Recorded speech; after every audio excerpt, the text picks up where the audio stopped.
and thanks everybody for joining us. We're going to talk Olympics tonight. We've got two special guests who are joining us. And before we do that, I just want to give you a little bit of an overview. First of all, Jeff, I actually didn't remember that you had worked at Lake Placid in 1980. So we should share some stories sometime. And, Phil and I go back to that time. But I did work the 1980 Olympics. Then I took a couple of Olympic breaks, and I've been to every Winter Olympics since then. But I am not going to Beijing. I'll be actively engaged, but I will not be there. So I'm going to be working the 4:30 p.m. to 8 a.m. shift back here at home.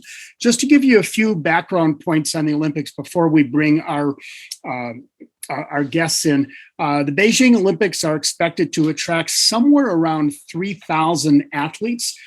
There will be athletes from around 90 nations. There will be some new nations that have not participated before, Haiti being one of them, and Haiti will have an entry in skiing, alpine skiing. Peru is another new one, and a few others that may trickle in the final days of selection. There will also be a number of new events this year. Most of them mixed gender events, as there's a wave of that going on across many sports. So there will be a mixed gender event for the first time in ski jumping. There'll be one in freestyle aerials, one in speed skating, and also women will be doing a monobob, a one-person bobsled run for the first time. Some of you may be asking, why are we going to Beijing? And I wanted to just refresh everyone's memory of how this selection went back in 2015. Ultimately, or actually originally, there were 7 or 8 candidates for the 2015 Winter Olympics. Some very notable sites. Munich was a candidate. The St. area, Graubünden, the canton of Switzerland was in there. Oslo was in there. The Ukraine had a bid. Poland had a bid. Stockholm did as well. All of those sites went by the wayside, either through public referendum or just decisions by the nations that they didn't want to get into the action.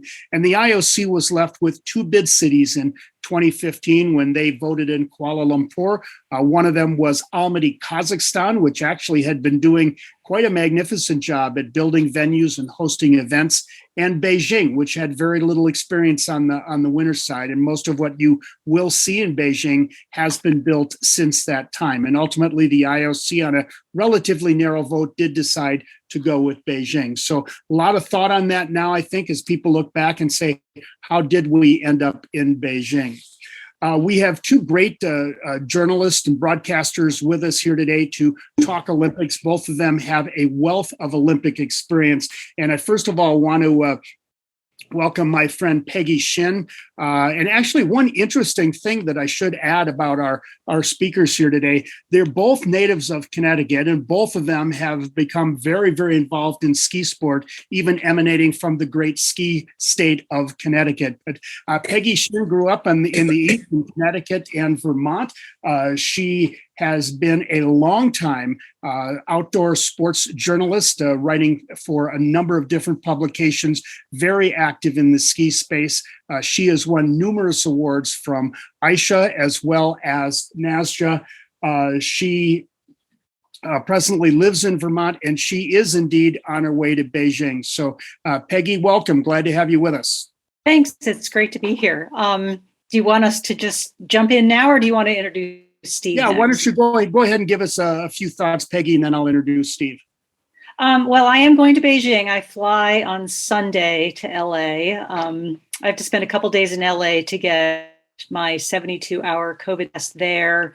I'm on contract with the Olympic Committee, so I'll be going as part of the U.S. delegation. And I should have worn, Tom's got on his USOC garb. I should have worn it. I wasn't thinking. So I have to pick up the clothes that we'll need to wear in Beijing.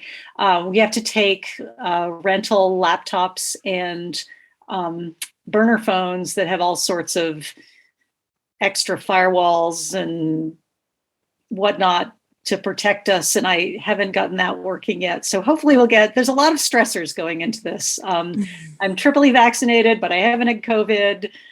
There's a COVID hotel if you get sick, but how long are you held there? So pretty nervous. Although I was nervous going to Tokyo this summer. Beijing will be my 7th Olympics. But everything in Tokyo worked out. So I agreed to go to Beijing, and then Omicron came along. But I'm going to be based up in the mountains. There's 3 zones in Beijing. There's actually Beijing itself, where most of the ice sports will be. There's Yangqing, where alpine and the sliding sports of luge, bobsled, and skeleton will be. And then there's, I'm probably going to mispronounce it, Zhangjiakou, where cross-country, biathlon, ski jumping, Nordic combined, and slope style, and I think the half pipe are going to be free ski and snowboarding. Interestingly, Big Air is going to be held down in Beijing. They built a big scaffolding down there. I think they were hoping to attract a lot of crowds, but it sounds like they're not going to be many crowds now in Beijing. I love covering alpine. I think Steve's going to talk more about that, but I also love covering cross country. I wrote this book out right before Jesse and Keegan won gold medal in cross country in 2018.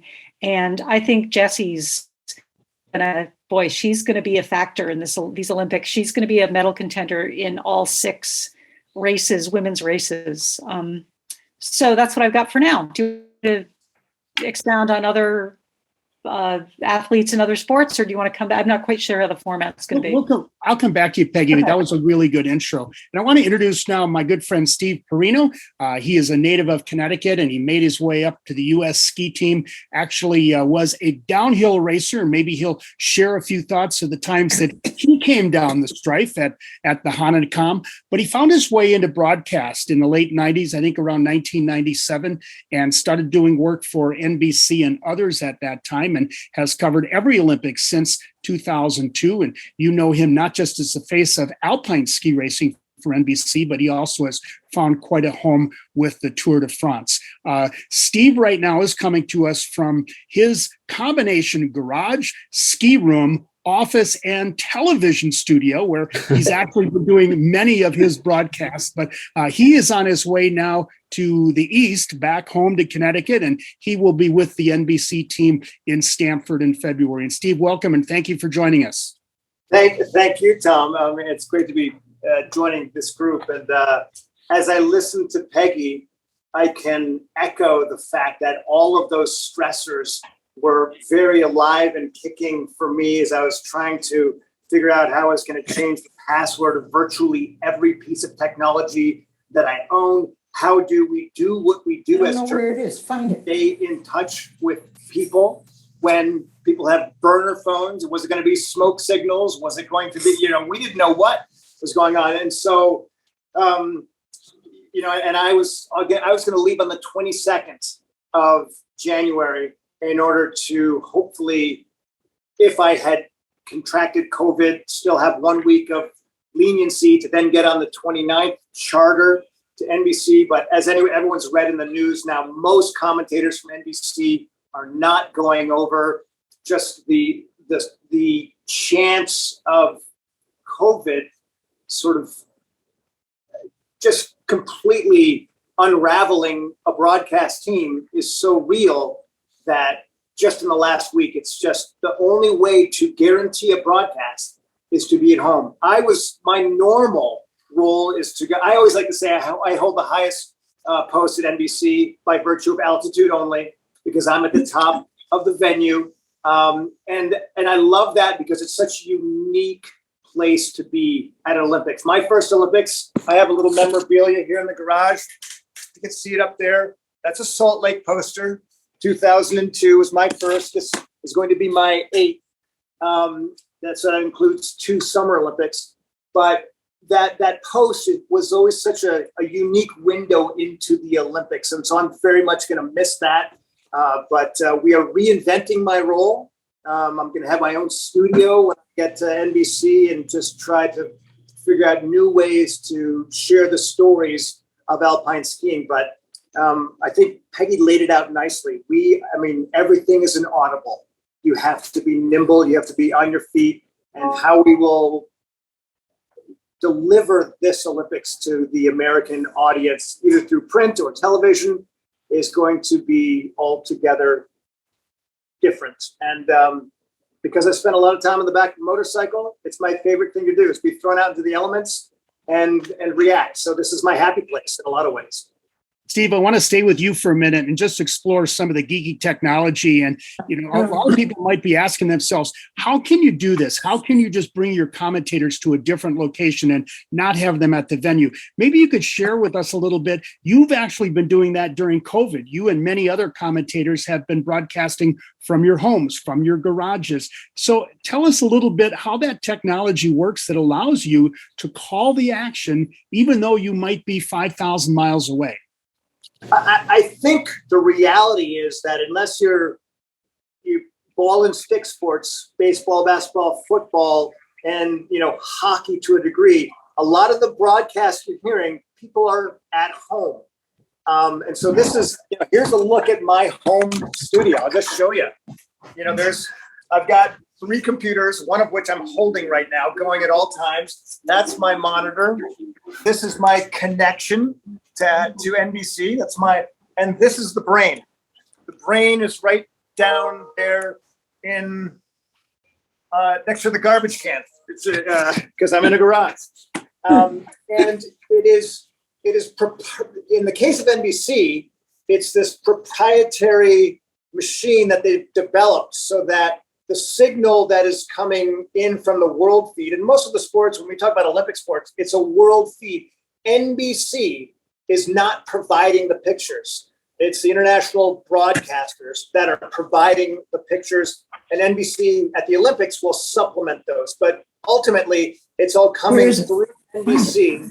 And I'm not going to pretend to know all of the technology, but to synchronize, when I call races, I'm calling Alpine World Cup races with my broadcast partner who lives in St. Louis, Missouri. And our voices are being synchronized with the pictures in a very timeless and seamless way. A year ago, when we started this, there was a delay. We'd walk on each other. It's all been worked out. And I mean, it's a modern miracle, but at least when it comes to outdoor sports like alpine skiing, in many ways, it's not different. If I go on site to Beaver Creek, I go to a trailer, which isn't that much nicer than my garage. It might not be as nice as my garage.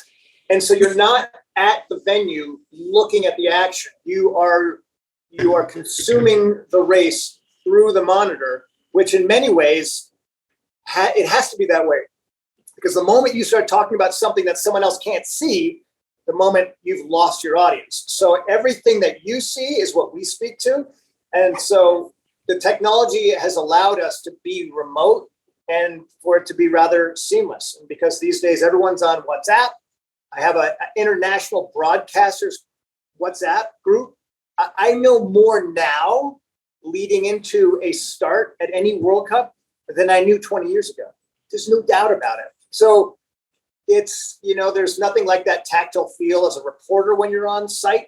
But in many ways, it's just driven the cost down so that our sports can stay on the air. Yeah, it's really fascinating to me. And I want to go to you next, Peggy. As a reporter, you have your notebook and your pen, your recording device, and your job is to go out and talk to the athletes and find the stories. How is COVID challenging you with that? And when you get to Beijing, do you have a sense of how you're going to be able to communicate with the athletes and tell their story? Well, the pandemic, when it first hit 2 years ago, I think a lot of us were panicking, like, how are we going to be able to do our jobs? But then along came Zoom. And I mean, I guess Zoom had been out there. I think just a lot of us suddenly learned about it. And I've actually found that I can now do a lot of my work from home and just do Zoom interviews with athletes, which are almost as good. I mean, before I was doing phone calls, but now you can see their face, you can see their expression, you can see how they're reacting. So that's actually been a benefit. When we were in Tokyo, there were no live press conferences before the events. And we relied on, they had live press conferences on, I think it was Microsoft Teams, which I don't really like, but I finally figured it out. And so we've been actually given more access than we thought we would to athletes via these electronic media. And I think they'll do the same in Beijing because no athlete wants to come into the main press center and be subjected to reporters from around the world. And yeah, it's just, it hasn't changed as much as we feared. And right before the pandemic hit, I learned of a new app, which I highly recommend for all reporters, called Otter. And it takes your cell phone, and it not only does it record the athletes or the people you're interviewing, but it transcribes in real time. So I think a lot of us, we would say transcribing is, one of the worst parts of the job, and it's taken that away. So that's a real benefit. One of the challenges is the mix zones. They are spreading the athletes. They're going to be 6 feet away from us. In Tokyo, they thought about it. They had dining room trays, and you'd put your recording device on the dining room tray, and then a volunteer would hold it up to the athletes who you were interviewing. I don't know if they're going to do that in China. I bought a selfie stick to hold my recording device. Give me a little bit more reach, but I learned at the Killington World Cup, you got to strengthen your arm to hold that thing for 5 minutes out there. Even a tiny little iPhone starts weighing a lot. The wind also is a factor, when there's that much space. And while the athletes are spread apart, the reporters are still, it's that scrum. You got to get the athlete, you got to get the interview. So you just hope that your fellow reporters are healthy. So, yeah. Peggy, another thought as you head to Beijing. Obviously, Beijing has been fraught with issues, be it COVID or human rights. You're there also to cover the athlete story. I mean, how are you looking at the games as a journalist, and how are you? I know you're working for Team USA, so you're a little bit more athletic centric. But how are you looking to give that whole impression of what these games are about? Well, I think, before every Olympics, there's always some issue that comes up, whether it be political, whether it be, some disease. We had Zika before Rio. But once the games start, it becomes more about the competition and the athletes. And writing for teamusa.org, we don't focus on the bad news. We don't focus on the athletes who've gotten in trouble or who've caught COVID. We try to focus on them and their journey. And how they're doing at the games, because I think that's what people are really interested in. And we leave the human rights issues to like the New York Times and USA Today. So we're more there. I'm more there to tell athletes' stories. One more follow-up on that. Going into any athletic event like this, there obviously are stars, but there are also a lot of other stories. And there's 3,000 athletes going to the game. There's hundreds of Team USA athletes who will go to the games. As a journalist, in your role there, are you looking for those top kind of star medalist stories, or are you looking also for those human interest stories that are buried a little bit deeper? I like the ones that are buried a little bit deeper, but we do have to go for the clickbait too. So, I love covering Michaela, but I also love learning about, a new cross-country skier who, is finishing up a degree in college and, wants to make electric cars and, have a life beyond skiing. So I'm always looking, I like doing a lot of research. So I'm always looking for those stories, and I rely on press officers like Tom used to be, or still is, to kind of shoot those little tidbits our way. And then I try to share it too, because I figure we're all in this together. I'm not one of those journalists who like, oh, it's my story. So. Steve, you are centric to one sport. You cover alpine ski racing for NBC. So you do this every week. You do it on the World Cup Tour, at the World Championships every other year. So you get to know these athletes from around the world. How do you approach the Olympics? Are you too looking for those stories that are deep down there in the field a little bit, or are you more focused up on the Michaela level? I'm a little bit hemmed in by the fact that, we're not covering the skier from India coming down. And yet I always chase them down, knowing that there's a 1% chance that they will make air. But I think if you're a journalist, you gravitate towards those because we don't know anything, right? That's what keeps us interested in doing it, particularly for me, because like you said, I cover, there are 80 World Cup ski races a year, 80. And, I don't cover all of them, but I get, let's just say I get my full helping of it through the year. And what makes me so interested is the things that take me into an area of discovery, which is harder and harder for me to do. But when I go to the Olympics, what was rolling around the back of my mind, what can I do at the Olympics? One, we're speaking to a different audience. So you have this opportunity to say, what's a ski? And sometimes revisiting the basics can be really interesting. The simple fact of the matter that there's actually no snow. Snow does not fall at this venue. But it's kind of a good thing, because in alpine skiing and in winter sports, we like to be able to control the surface. However, there's sand that lands on this from the Gobi Desert. Like, that's different, right? That's weird. That's unusual. So you get to explore. Beijing was going to allow us to explore all these new things. It's just a new take on something I've known forever. And so that's where my mind immediately goes to. What's different? What's unusual? What's unusual is that no one's seen it before. I don't know the last time that alpine skiers have gone to, I'm talking about the best, have gone to an Olympic venue, having never seen it, having no information. And maybe you know the answer to it, Tom. I imagine you do, but I want to say it's never happened. It's never happened. This is the first time. Would people have skied in Sarajevo before the Olympics? I don't know. Well, I think they had, but I want to explore this a little bit more. And in a bit, we're going to take a venue tour. We're going to show you pictures of the venue. We're going to show you the alpine venue at Yangqing, and you're going to see there is absolutely no natural snow. What's the average annual snowfall there, Steve? 5 centimeters. And I guess a big centimeters. So you're 6. Can I ask Steve a question? Sure. So Steve, going back to the whole concept of we're always digging for that more interesting story, but we do have to cover Michaela a lot and big stars. And especially with Michaela, who's so open with the media, how do you find something new to say about her every week?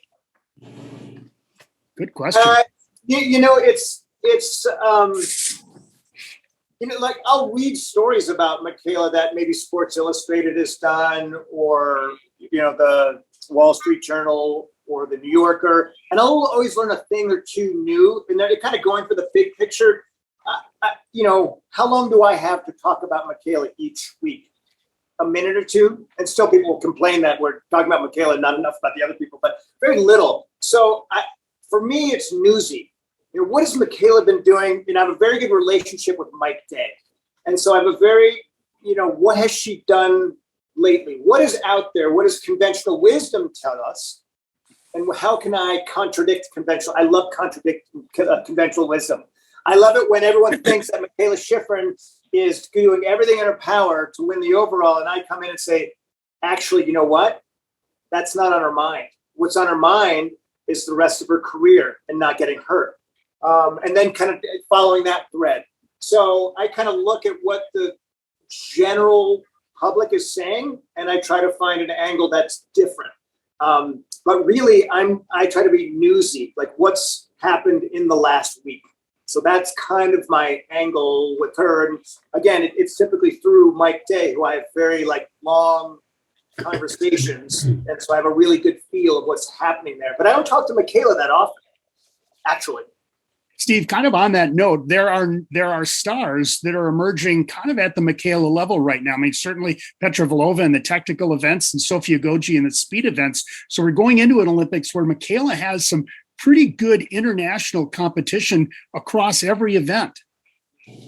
Yeah. And I think I looked up a stat today because, at NBC, what do we do, right? We make Michaela Schifrin our poster child. We hang our hat on her going there to win 5 medals. It's so hard. And the favorites I don't know what the statistics are, but I did look it up in slalom, and this is men's slalom. So that in the modern history of the world, of the Olympics, I'm calling that from the beginning of the World Cup to today, in men's slalom, the favorite as in the number one ranked skier at the time going into the Olympics in slalom, has won twice. Stenmark did it in 80, and you were there to watch it, Tom. And Tomba did it in 88. Keeling wasn't ranked number one in 68, which I didn't realize. It was a Swiss skier who's escaping me now. But anyway, so that's Michaela Schifrin, right? She's supposed to win the gold medal in slalom because she's the best slalom skier ever. But consider the history. Consider how, what happened to her in Korea. It not only is it competitive, but everyone expects Michaela Schifrin to win the slalom. She's got more competition now, but that doesn't mean the American public doesn't expect her to win. And that's a heavy load, and so you talk about how you get something different on Michaela Schifrin. You're standing there at the start when she vomits on the ground. That's one way to get it. Yeah. And you were there. Yeah, I was there. Okay, I'm going to do a little share screen here. We're going to take a venue tour here. So bear with me while I bring this up on the screen. And I'm going to walk everybody through this tour a little bit, and then Steve and Peggy will bring you back in. But these are pretty slides of the venues, and we're going to show you some things that I hope will be illustrative. We're here to talk more about the snow venues, but I want to show you some of the city venues. This is the National Stadium where the opening and closing will be held. Really quite a magnificent structure. This is, and Peggy referred to this earlier, this is the Big Air facility, which is located right in downtown Beijing. That's the daytime view, and this is a spectacular nighttime view of this event. This is an event that made its debut in Pyeongchang in 2018. And Peggy, did you get to the Big Air in Pyeongchang? I didn't, unfortunately. I remember, wasn't it rescheduled a couple times because of high winds? Yeah, it was. And it was in Pyeongchang, they had it located right next to the ski jumps. It wasn't nearly as impressive as this is, but this really is something. Is that a nuclear power plant? Well, I was wondering that. It certainly looks like it. Okay. It's a good one for your social media. To give everybody kind of a lay of the land and where things are situated, you can see the city of Beijing, and then you can see the two satellite venues. One is Yangqing. This is the home of the alpine events and the sliding sports, luge, bobsled, and skeleton. And then Zhangjiakou, or we will learn how to pronounce it. And Peggy, you will help us over the first few days of the games to understand how we really pronounce this. But this is going to be a really interesting happening place. Cross country, Nordic combined, ski jumping, biathlon, all of the freestyle events and all of the snowboard events will be held up there. Peggy, I know you've studied this a bit. Anything else you want to add about these venue locations before we go to the pretty pictures? Well, as I understand it, they're about 100, 150 miles or kilometers northwest of Beijing. And to get to Zhangjiakou, it's about a 2-hour ride on the bullet train. I wanted to cover opening ceremonies. I'm staying up at Zhangjiakou, and I was told it would be a 12-hour round trip. So they were highly discouraging it. So I was a little disappointed about that. Do you have a sense, Peggy, and I know this will be a storyline, but how will the athletes deal with that? Will we see perhaps a diminished participation by athletes because of that? Probably. I think I was on a call the other day where, some of the athletes, particularly the ones competing that weekend, the first weekend, definitely won't want to make the trip. Also wondering if they'll want to make the trip given, the possibility of catching COVID. But I was thinking today of the social media posts of all the athletes at previous games who can't participate in the opening ceremonies, and they get dressed up in their opening ceremony outfits and they hang out in the athlete village and they take pictures and they seem as enthusiastic. I bet it's disappointing for them not to go, but at least they get to, sort of celebrate with their friends. Yeah. So this will show you a little bit more detail. One thing, Tom. Yeah, also on the early events, the athletes will be out of China before the closing ceremony. So those who would historically mingle and stay for the closing will probably be gone this time. At least the ones that I've talked to. Yeah, it's a really good point. I think you will see much different trafficking than we've seen in the past. Here's a little bit more detail of the two satellite venues. First of all, the Yongqing venue. This is the where the sliding events will be held, and you can see the alpine event kind of tucked up on that mountainside, and we're going to look at that in a little bit more detail here in just a moment. And then Zhangjiakou, where Peggy will be situated, has a variety of different venues, all reasonably close together, but not directly next to each other. The Genting Snow Park will be the site of all of the freestyle and the snowboarding events, and you can also see the various Nordic events: cross country, Nordic combined, ski jumping, and biathlon. This is the ski jump, super impressive facility, as was the ski jump in Pyeongchang. This, of course, a centerpiece of the games. Ski jumping goes back all the way to 1924 in the first games. And this is a view of the Genting Snow Park. You can see the half pipe on the left, slopestyle course, parallel giant slalom, ski cross, snowboard cross courses over on the right. Freestyle moguls and aerials are also in this venue. The thing that's really notable to me in this is just the starkness of the surroundings there. And you'll see this even more pronounced when we look at the alpine venues in a minute. This is the biathlon stadium course. Fascinating. My first thought on that is, are those vineyards? But they're not, I don't believe. But a pretty impressive structure just tucked down this little canyon. The cross-country venue is right over on the other side. This is a little bit of a different view of this. These are the cross-country trails in the foreground, and biathlon, I believe, in the background. And Peggy, you may have done more research on this venue than I have, but anything that you wanted to add to this? All that I know is that it's very high. It's over a mile high. So it's similar in elevation to the Soldier Hollow venue from the 2002 games, and similar to just a few of the World Cup venues. So the endurance athletes who tend to excel at altitude, I think, are going to have a slight advantage here. And that really will be a storyline for you, won't it? It will be. It will be. I think we have to I'll look back at some of the Soldier Hollow results and see how athletes have done there, but there haven't been any World Cups there in, 20 years now?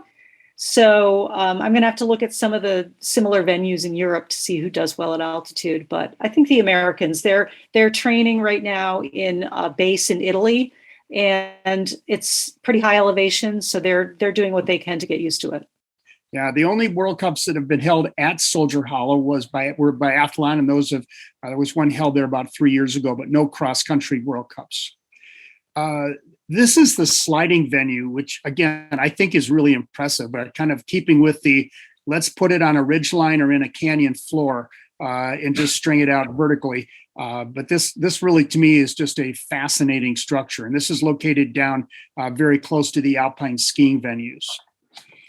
And now, Steve, I've got this image that shows the courses, and then I'm going to have one with snow in a bit. But Steve, do you want to kind of walk us through these courses at the National Alpine Center in Yongqing? I was figuring this was a mid-February shot, TK. Well, I've honestly, I've seen very little, so I don't know if this is a story that people are aware of, but there's a guy by the name of Tommy Johnson. Tom Johnson he's a snow guru. So he gets sent around the world to prepare the snow at various Olympic and World Cup venues. And I think he started back with the Olympics in Salt Lake. Tommy Johnson, they call him the Cowboy, owns a ranch in Pinedale, just outside of Jackson, Wyoming. And what I've learned over the years is that whether American or European, the guys that are best with the snow are ranchers or farmers. And they use a lot of the same techniques that they use on their ranch or with their soils when it comes to snow. So Tommy Johnson has been there. He was there a year ago, and he's been there since December 12th, preparing the snow at this venue. So a lot of what I know comes from Tom Johnson, and he doesn't know that much, and he's not allowed to tell me too much more than what little he knows. But the one thing that I think is well known, it's a theme that's going to repeat itself from Korea, is that it is buffeted by winds. And I have heard stories that suggest that there are roughly 5 days every winter where you would be able to hold a race off the top and not below the ridgeline where the protection would begin. And I can't, I'm looking at where the Super G start is and just visually imagining that that's roughly where there might be some protection. Yeah, exactly, Tom. And what it does is what I know about it, it's fairly steep off the top. And then there is, from where you were just circling that triangle, there's a pretty significant steep face. And then it goes over this sort of man-made bridge, which I think is just before you see the dotted lines there. And there is a precipitous drop on either side of that, where without a net, you would absolutely fall to your death. And then it goes into what honestly looks like a riverbed.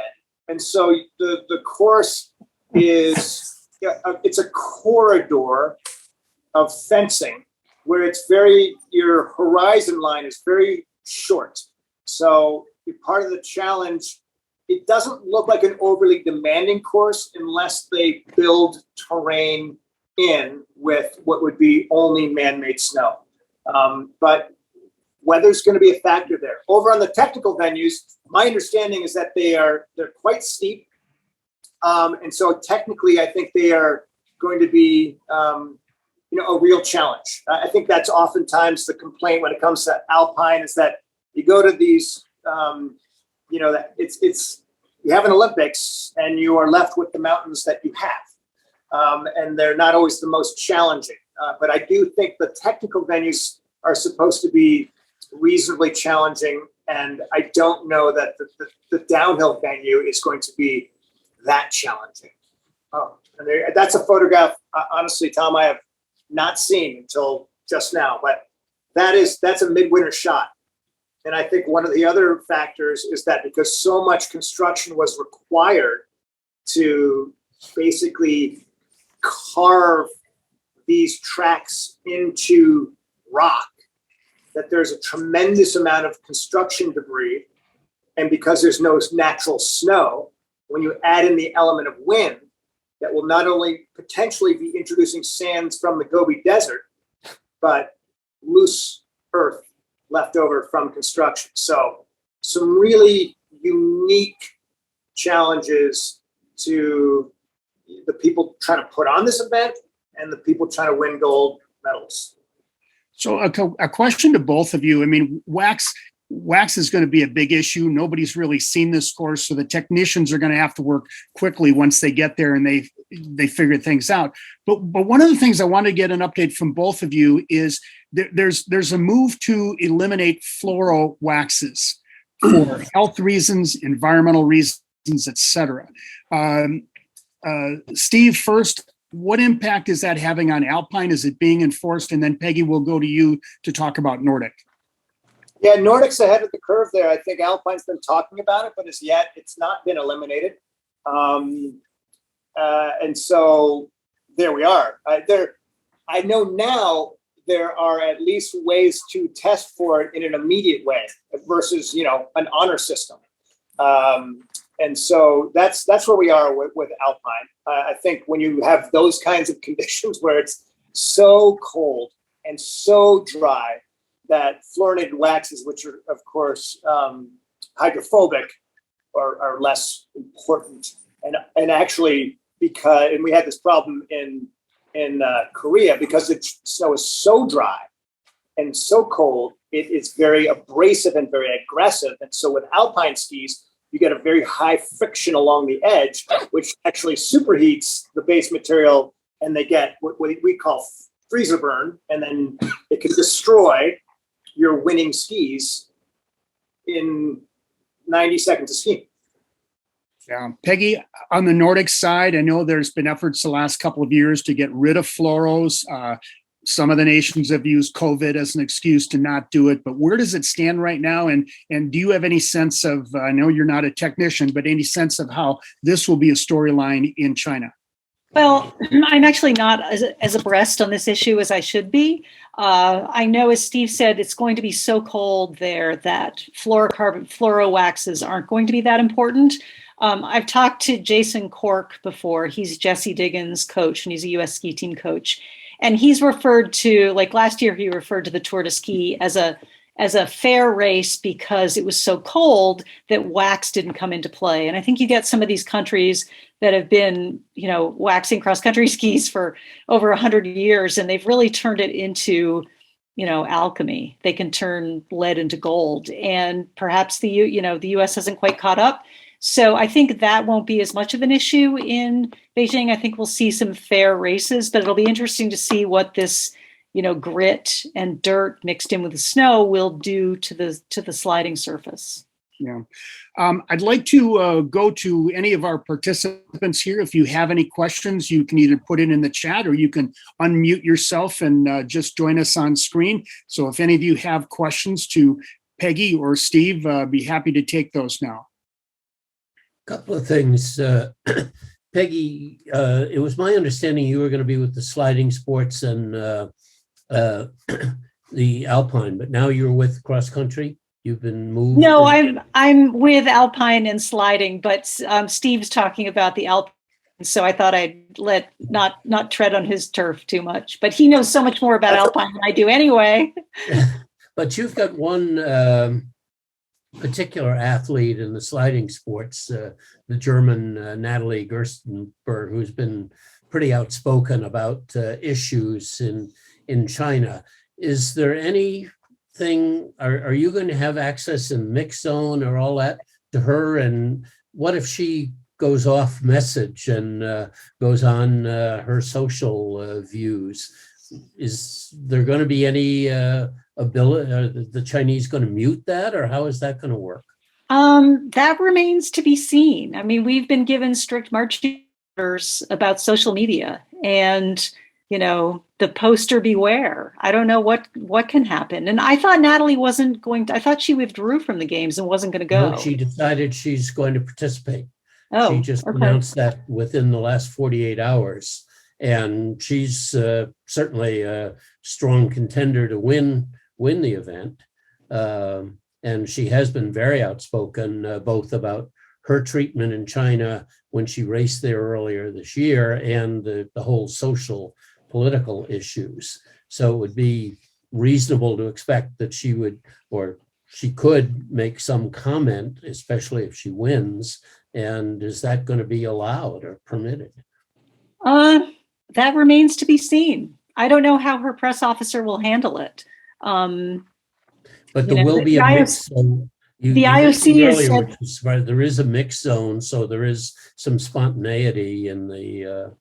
There is, and we'll have to, request, because she's a German. I'll be with the American. Well, how many people are going to be there? How many reporters are going to go? But we'll have to request her. So, it's always interesting to get somebody else's comments, but I usually don't include them in my story, but it's interesting to hear and then read other stories.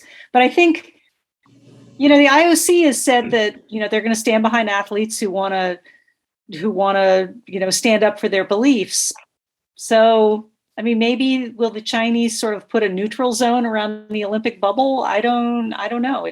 There's a lot of unknowns going into this, which is probably why I feel like I need a glass of wine right now. Well, that's known. Thank you, Phil. Rule out unknowns in that one. Hey, I want to send it up to Canada real quick. And MP, I wonder. Actually, we're going to put MP on the screen here. She has. Let's see the Canadian mittens.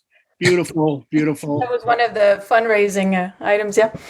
MP, just a quick update from Canada. Some of the stars to watch from north of our border.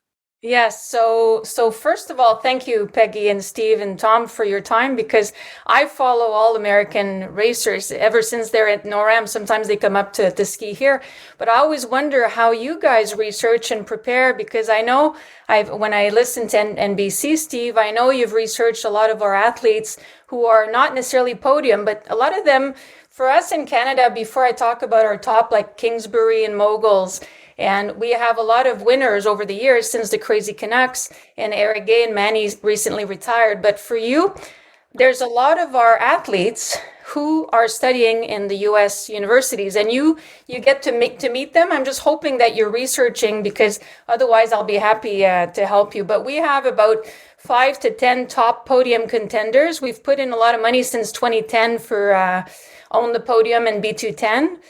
There's a lot of mental preparedness, which I'm proud of, because as we've seen even in the summer games, burnout and too much pressure on these games can really wreck the athlete's performance. So as far as researching, obviously you have the Swiss, the Italians and stuff. Do you get to meet them all other than the top 10? I mean, Steve?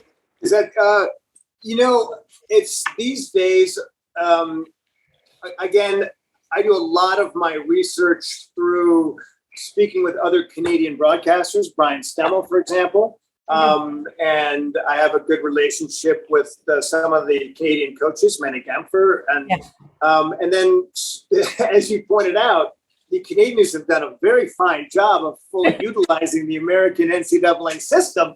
And I say that glibly a little bit, but it's what has, first of all, any information that you want to give me, I am game. So if we're making deals here, yes, I'm all in. For sure. But I have been very sort of attracted to the Canadian story currently, because I do know that since 2010, there's been budgetary challenges. Yeah. And yet the Canadians right now are sort of, for me, the poster child of doing the most with the least. And part of that is the NCAA system in a way that we've never seen it before. And lately it's amazing. In fact, we just had an NBC team call and the Canadian team came up. And if I'm being honest, I don't see, they are outside threats for a medal. We already saw that in Schladming. But to expect them to win a medal is too much. But as a team, they are emergent in a way that I think is most impressive. But I think when you're looking, like Peggy was saying, for the story, the human story, we have a lot of those, because what's funny is I'll report as much in the top 30 fist points, and we'll celebrate as much here, like as I only have 1 minute.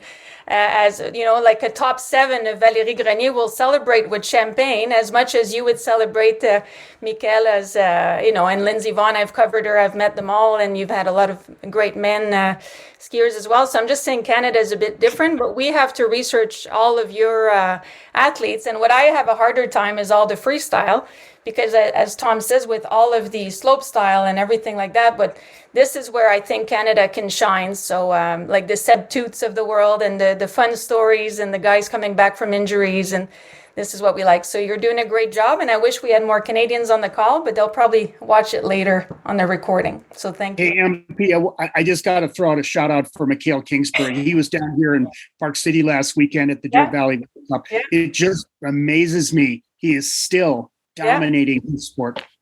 And the way I get my stories is I'm friends with his mom. So he's from my part of the world.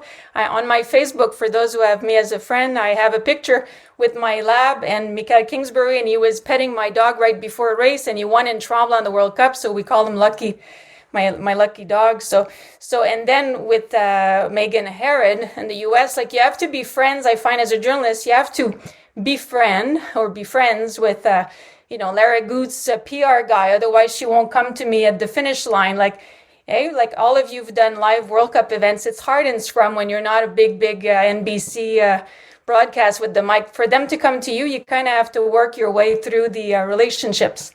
Yeah. And I know a lot of these guys, tech, like Heinze Hammerly and stuff, they're all friends of ours. So So it's ways to get through. Like, yeah, you have to be the Canadian way. So, yeah, thank you. And I do think that if I can just jump back in, our sports are still small.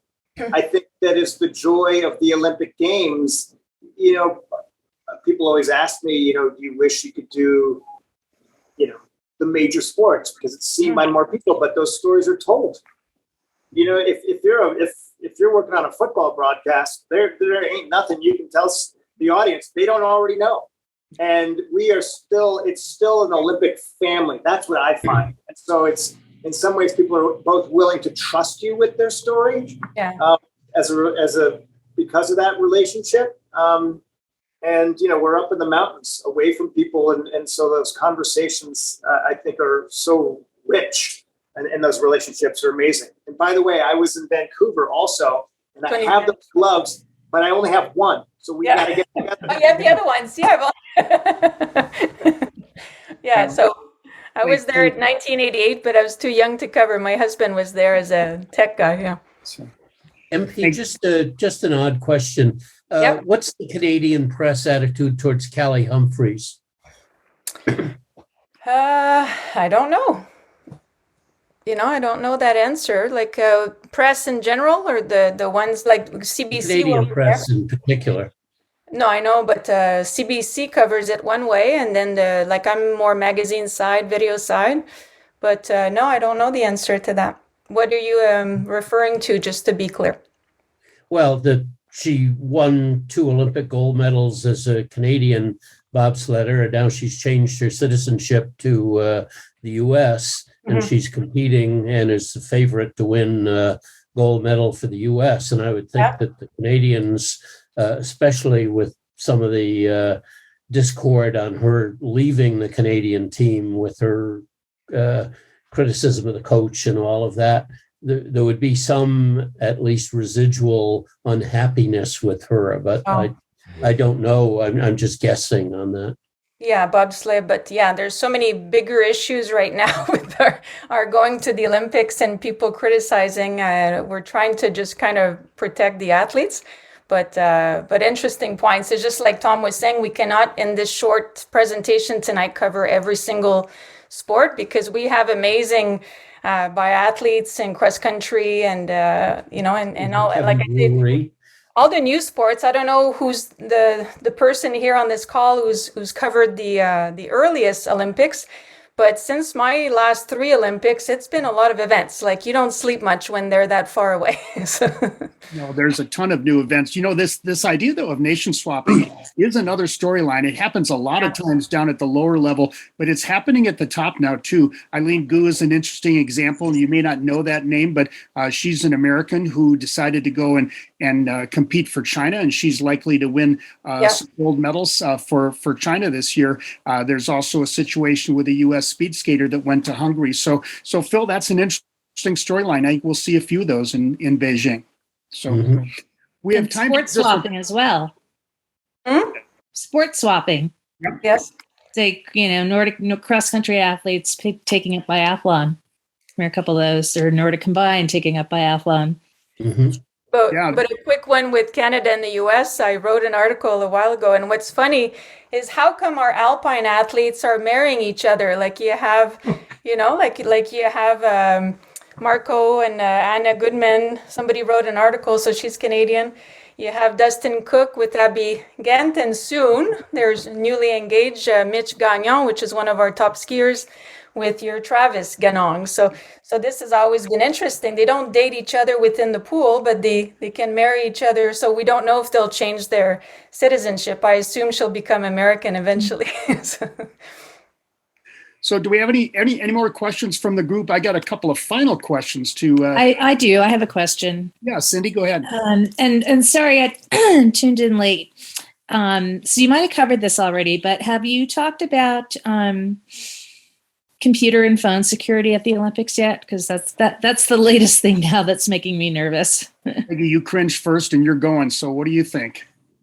Well, the Chinese have been, pretty forward about, getting what they can off American American devices. So my husband's he's sort of a technical guru, security guru. And before the USOC gave me a rental laptop and burner phone, he wasn't going to let me go over with anything but an old laptop with like Word on it and email and no passwords and no nothing. So I think you have to assume that, like, if you leave your cell phone in your hotel room and go down to get breakfast, that somebody's going to come in and, housekeeping isn't housekeeping.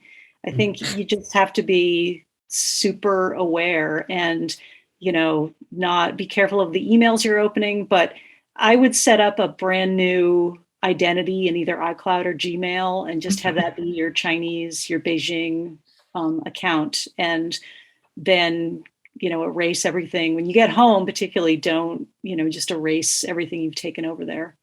But I'm concerned about this My 22 app that we're supposed to use to upload our health data. And I've been trying to think of the data that's on there other than a password and my vaccine card, which is just a piece of paper. And, I don't care if people see that I've been recording a temperature of 97.1 every day for the past week. That's the only info I've gotten.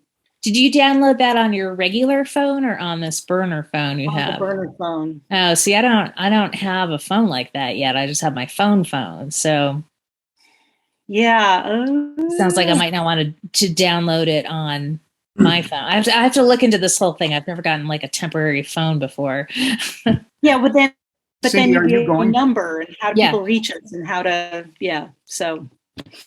Cindy, I can talk to you offline about a few tips.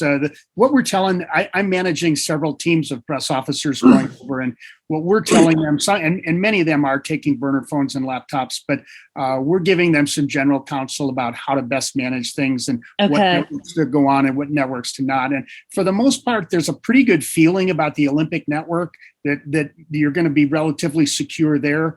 There's a little bit less of a good feeling about hotel networks, although if you're in an official hotel, it's probably okay.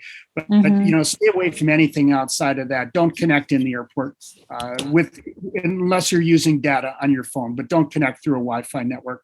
Cindy, I'll catch you offline and give you some tips. Okay, yeah, thanks. I need to figure out the phone thing. And then, I just got a text yesterday from a friend of mine whose husband was in the State Department for a long time. And she was sending me a couple of articles about the security things. And then what did she say? She had a great quote. Oh, the Chinese government is a master hacker, she says. I could say that NBC, we had a 2-hour seminar on what to do and not to do. But it wasn't that they ruled out phones. But the one, the advice that I was given is like use a VPN so you can get a VPN service. And so that is a way to basically obscure your identity within the ether. So that was one recommendation that they made, and they also said that the internet. And people from NBC are already over there. And they said it's dismal. Anywhere like your hotel, the hotels that are set up for media they're so overutilized as to be useless. Oh, great. So, yeah, I mean, Peggy, you're excited. So that I think all of the press centers are fully functioning, but the hotels are not. And and then of course the data over the air, I don't know, but they recommended that we get our own data plan, use a VPN, change all your passwords before you go. Change them all when you get back. Those were kind of the basic health sort of protocols. And we were advised to get a couple VPNs. When I was in Tokyo, I got a month subscription to ExpressVPN for $12.95. So it's easy to just get a month subscription and get a couple. So if one's not working, if you can't hook into one, you might be able to get the other. Yeah. Okay. That is the one that I got. Thanks, Cindy. We're over our time, but I want to close it out with a question back to each of you. And I know the question I'm going to pose, you could talk for a long time, but all of us are involved in this, I think, in the Olympics because there's a particular passion that we have about covering sports and covering athletic stories and covering the Olympics. Peggy, first to you, what has it meant for you to be able to go to a place like Beijing and to report on these Olympic stories? It means so much to the athletes who participate. Oh gosh, that's a hard question. I really like telling the athletes' stories because you can see them, we all can watch them on television and be inspired by what they're doing. But a lot of them have stories behind that are inspiring, like the hurdles that they overcame, what they did in their childhood. And I actually have learned a few things from Olympic athletes, how to just approach life and approach hurdles. And I think that information isn't conveyed over the TV. So that's kind of what drives me, I think. Steve, you are constrained by what TV does and what they do and how you report. But I know that for you personally, it means a lot to be covering these stories. You've spent your career doing this since you retired as an athlete. What has it meant to you to be able to tell those stories to the world? Again, I always talk about discovery. That's to watch what is happening and let it, in a sense, inspire me. I'm covering a sport that, I've covered a million ski races, but something's different about the Olympic Games, and I don't know what it's going to be. And so it's like observe and report. And so when Esther Ledecka, the goggles don't come off and shock, it's like, what is that about? What's the backstory there? So when I bump into her dad in the hotel and I said, oh, you're her dad? Like, that guy stuck with me for at least 10 minutes because I'm going to get that story, because I'm genuinely, how is it that this athlete did that? And why was that moment of shock what it was? And so, again, the Olympics are so inspiring in a way that we don't expect.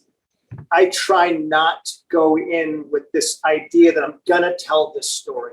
I want the story to reveal itself and then chase it down from there. And that's what I think is so cool about the Olympics, because I don't think the athletes always know what their story is until they have that moment, right? And then the dots get connected in some way, and you're kind of there to sort of help them connect them or just listen. Well, Steve and Peggy, you are great storytellers. We thank you for spending an hour with us here. We'll look forward to your coverage in February at the Olympics in Beijing. Thanks, everybody, for joining us on the call. We'll see you again soon. Thank you. Thank you, guys. Thanks. Bye, Good night. guys. All All right. Good luck in China, guys.